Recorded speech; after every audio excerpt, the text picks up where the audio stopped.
Amaka's life used to be sweet. Her parents were well respected in Umudin village. Her father was a man everybody greeted with two words. Her mother, peaceful like morning water. But everything scattered the year her father died. And just like that, her mother followed too. Grief swallowed her. That's how Amaka ended up in her uncle's house.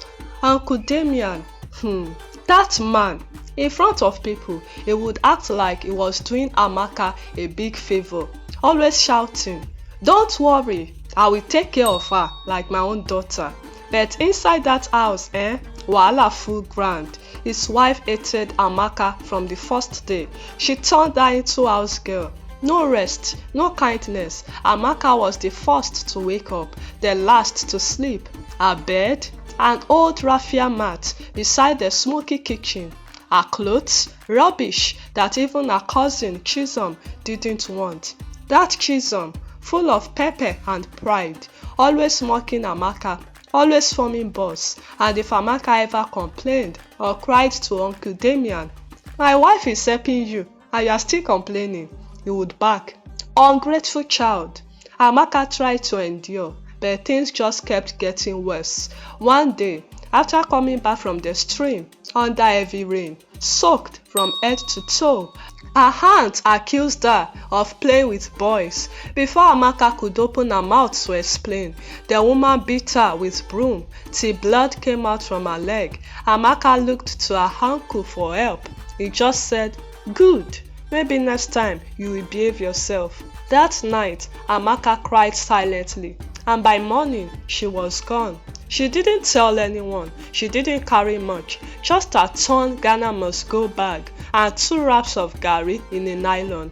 At 16, she entered the next bus, going to Onitsha. She had never been to the city before, but anything was better than that wicked house. Her first night in the city, she slept outside, under one old kiosk near the market. Mosquito nearly carried her soul that night. Her stomach was turning, but there was no food. The next morning, just as she was trying to rest her head again, one man in agbada walked up to her. "Why is a beautiful girl like you sleeping on the street?" he asked. Amaka didn't say anything. He squatted and looked her in the eye. "Do you know who I am?" She kept quiet, but when he said, "My name is Chief Obiora Nwakwo," her eyes opened wide. That name, that was the same Chief Obiora her uncle always cursed whenever politicians were being discussed in the village. Uncle used to say, "That man is a snake, a devil hiding in Agbada. He is the reason I've not been elected." And now, Amaka was face to face with him. Amaka didn't know whether to run or kneel. This was the man her uncle called his worst enemy. What would he even want with a girl like her? But Chief Obiora didn't look scary. He looked concerned. "You haven't eaten, right?" he asked. Still, Amaka didn't say a word. He stood up and called someone with his phone. Not even 5 minutes later, one black jeep stood beside them. The driver came out, opened the door, and Chief turned to her again. "You can enter the car or stay here and let the world crush you. Your choice."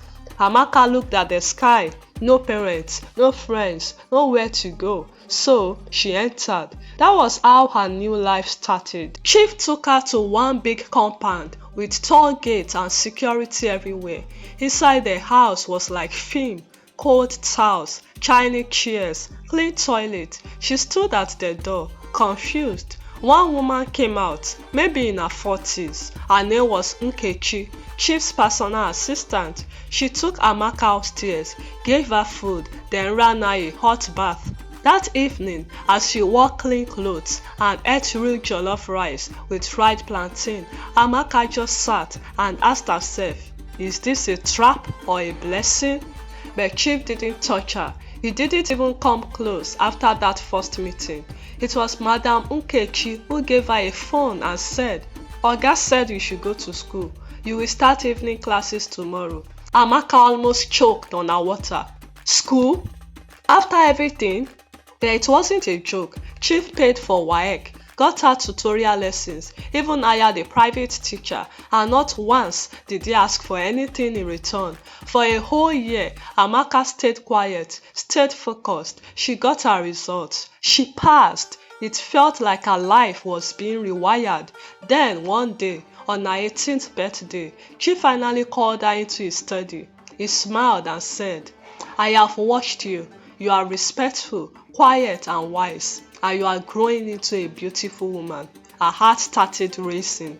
"I know your story, Amaka. I know your uncle very well, and I know what he did to you." She froze. So he knew everything all along? Then he said the one thing that made her drop her cup. "I want to marry you, but quietly, secretly, only you, me, and one lawyer." Amaka's mouth opened. "Sir, I won't pressure you. Think about it. You will never lack anything again." For days, Amaka didn't sleep well. She thought, this man is older than my uncle, but he has never hurt me, never raised a hand, never shouted. He picked me up from the street when nobody cared. In the end, she said yes. At age 18, she became Mrs. Amaka Obiora, but nobody knew, not even the cook. After the secret wedding, Amaka moved into a separate wing of the house. No one called her madam. No ring, no photos, no announcement. Chief said, "It's better for now. Too many enemies, too many highs." But he treated her like royalty in private. He gave her access to money, not just for clothes or makeup, but to start a business. He asked, "What do you love?" She replied, "Here. I love styling here." Just like that, Chief set up a salon for her in town. Not small, big, shiny, with imported dryers and fancy chairs. She named it Amaka's Touch. Within months, it became the hotspot for big women.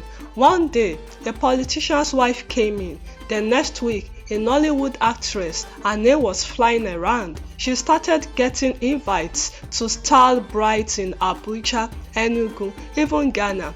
But the more her name grew, the more Chief insisted, keep the marriage secret. Amaka didn't complain. She was building. Her hands were blessed, but something kept pinching her heart. One day, I will have to return to that village, and when I do, everybody will know what I have become. And that day came. It started with a phone call. Her uncle's wife, yes, the same one that used to beat her, was crying on the phone. "Please, Amaka, your uncle has stroke. He can't walk. We need money for hospital." Amaka didn't say anything. She just stared at her phone, shaking. This same woman once threw her food in the gutter because she said Amaka smelled like poverty. Now she was begging. She ended the call and showed Chief. He said, "Don't rush. If you want to help them, do it on your terms." That night, Amaka made a decision. She took her personal driver, wore a clean but simple native wear, tied her hair back, and drove straight to Umudin, the same village that once watched her suffer and said nothing. When she got down from the car, people almost fainted. Her skin was glowing. Her handbag alone looked like a car. Her aunt came out barefoot, crying and kneeling. "Amaka, my daughter, please help us. We are suffering." She didn't speak. She walked into the compound where she once mopped the floor with her tears. She saw her uncle lying on a mat, his mouth bent from stroke. He couldn't even talk. She sat quietly and said, "Uncle, I used to beg you to protect me. You looked away. Now, look at me. I am everything you said I would never become." The whole village gathered outside the gate. "Who is she?" Some whispered. "Is that not the small girl they chased away?" But nobody had the courage to speak loud. Amaka stood up, opened her bag, and brought out a brown envelope. It was filled with cash. "Take this. Treat him. But after today, don't ever call me again." Then she added with a calm smile, "By the way, I married the man you hate most in this life." Her aunt's eyes flew open. "Chief Obiora." Amaka nodded. "Yes, your enemy is now my husband, and he treats me better than family ever did." And just like that, she entered her car and drove off. After that visit to the village, Amaka's name became loud. Even though nobody knew she was married to Chief Obiora, rumors started flying. Did you hear that small Amaka is now a millionaire? Some say she is doing jazz. No, they say she is with one big politician in Onitsha. Amaka didn't answer anybody. She was just focused on her business. But you see, success is sweet until it starts exposing people's secrets. One evening, Chief came home and looked very disturbed. He said, "Something is brewing. Your uncle is working with my enemies again. He wants revenge." Apparently, the money Amaka gave for her uncle's hospital treatment, he used part of it to leak a secret deal Chief did 10 years ago, trying to damage his name. But why would he do that? Amaka asked, confused. After everything, Chief looked at her with tired eyes. Because in this world, kindness doesn't stop wicked people, only wisdom does. That same week, Chief's opponent in the state election suddenly dropped an anonymous bombshell, a fake scandal claiming Amaka was Chief Obiora's young sugar baby who had bewitched him and was stealing from him. Social media caught fire. Who is this Amaka? Why is she always in rich people's circles? Is she really just a hairstylist? Paparazzi started showing up at her salon. Reporters were digging. Even customers stopped coming. The business began to shake, but Amaka didn't break. She called a small press conference and said just one thing. "I built my business with my hands. You can insult my age, my face, my skin, but you can never say I didn't hustle." And just like that, the tide started turning. Women across the state stood by her. Many came online to say how she inspired them. But behind the scenes, trouble was still boiling. One night, Amaka caught Madam Nkechi, Chief's personal assistant, going through her room. She confronted her. "What are you looking for?" Madam Nkechi stammered. I thought I left my scarf in here." Amaka didn't believe her. That same week, one of Chief's old enemies leaked their secret marriage certificate online. Boom! The whole country knew. Amaka was not just a young businesswoman, she was the wife of one of the most controversial men in the region. The internet went mad. Chief Obiora married his daughter's age mate. She trapped him. She was poor and planned it all. Even some of Amaka's old friends turned on her. The salon started losing big clients. People whispered behind her back. Chief called her into his study one night. "We may have to relocate," he said. But Amaka said no. "No, Chief, I didn't come this far to run. Let them talk. Let them dig. Let them find out who I really am." She went into her closet, pulled out an old file and gave it to him. "What is this?" he asked. Amaka smiled. "Everything I've been gathering, all the shady deals your enemies did. And yes, even Madam Nkechi, she's been feeding them information." Chief's eyes widened. "You played them?" he whispered. "I let them think I was weak," Amaka said calmly. "But I'm not the same girl who slept behind the kitchen. I'm your wife and I'm ready for war." Chief Obiora couldn't believe it. "You mean all this time you were investigating my enemies?" Amaka nodded. "I didn't come to this house to just sit pretty. I've been watching, listening, and Madam Nkechi, she's the snake we fed in our garden." Chief was shocked. Nkechi had been with him for years, loyal, quiet, too quiet. Amaka opened a file. Inside were secret recordings of Nkechi meeting with Chief's rivals, screenshots of messages she sent leaking info about their marriage, and even photos of Nkechi entering Amaka's village to meet with Ichi Damian, Amaka's uncle. It was a full betrayal network. Chief was shaking with anger. "We will call the police," but Amaka said, "No, let me handle it my way." 3 days later, Amaka invited all the big journalists in the city to her salon, but it wasn't to style here. She set up a press conference with cameras, documents, and receipts. The hall was packed. Cameras were flashing, reporters ready. Then Amaka stepped out, dressed in pure white lace, calm like water, with her head held high. She began. I was thrown out at 16, betrayed by family, slept outside like a stray dog. Today, they say I don't deserve what I have, that I must have used charm or body or lies. But I came with truth. Since they want the full story, let's give it to them. One by one, she played the voice notes, short screenshots, leaked videos. She exposed Nkechi, her uncle Ichi Damian, and every other hand that tried to pull her down. Then she dropped the bomb. I am Mrs. Amaka Obiora. Yes, I married the man who helped me when my own blood left me to rot. And if that offends you, close your eyes. The crowd went silent. Then someone clapped. Then another. Soon, the whole room was roaring with applause. By the next morning, Amaka was trending across Nigeria. The girl they threw away has returned as fire. She didn't just marry a man, she took over the game.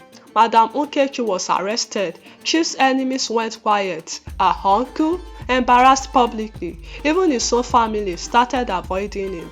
But Amaka didn't stop there. She launched a foundation for abandoned girls, naming it the Second Chance Home. She went on TV, radio, and even schools, telling her story. You are not what they said about you, she would say. You are what you choose to become. One sunny afternoon, Amaka stood on a stage in Lagos, holding an award for Entrepreneur of the Year. The crowd was on their feet. She smiled and said into the mic, "Years ago, they said I would never amount to anything. They said I was cursed, poor, useless, but God used their insult as fuel for my journey. And now, look, my name is in places their tongues cannot reach." She looked into the camera and added, "And to every girl out there, your story isn't over. Sometimes the people who throw you away are just helping you find your throne." 2 years passed. Amaka's life kept rising. The salon became a franchise. She now had 5 branches across different states. Her foundation had helped over 300 girls. Some were now in school, some running businesses. But guess what shook everyone?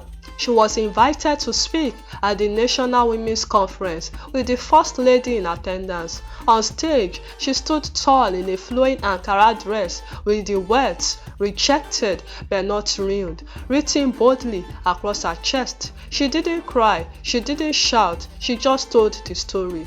Not as a victim, but as a warrior. And as for her marriage, Chief Obiora was still by her side.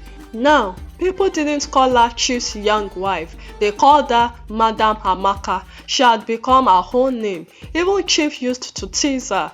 "These days, people know me as your husband." She would laugh and say, "Good, now you know how it feels." They were partners, friends, lovers, quiet, solid, no more hiding. One day, as Amaka drove through Umudim in a convoy, yes, a real convoy, the same villagers who once watched her beg for food now stood by the road, clapping. Old men bowed, women brought kola nuts. She didn't look down on them. She stepped out, shook hands, and said, "No hard feelings. The stone the builders rejected is now the cornerstone." She even bought her uncle's old compound, which had been abandoned after his disgrace, but she didn't live in it. She turned it into a skills center for village girls. Imagine that. She built a palace where she was once treated like a dog. Then one evening, Amaka sat on her balcony with a cup of tea, looking at the sunset. She whispered to herself, "Who would have thought the girl they said would never matter is now the woman changing lives?" And just as she sipped that tea, her phone buzzed. A message came in from one of the girls in her foundation. It read, "I watched your interview today. You made me believe in myself again. Thank you for not giving up." Amaka smiled. Tears filled her eyes, not of pain, but peace. That was the real reward. Not money, not fame, but purpose. She leaned back in her chair, closed her eyes, and whispered, "Let them talk, let them laugh, let them fight, but never again will they bury me."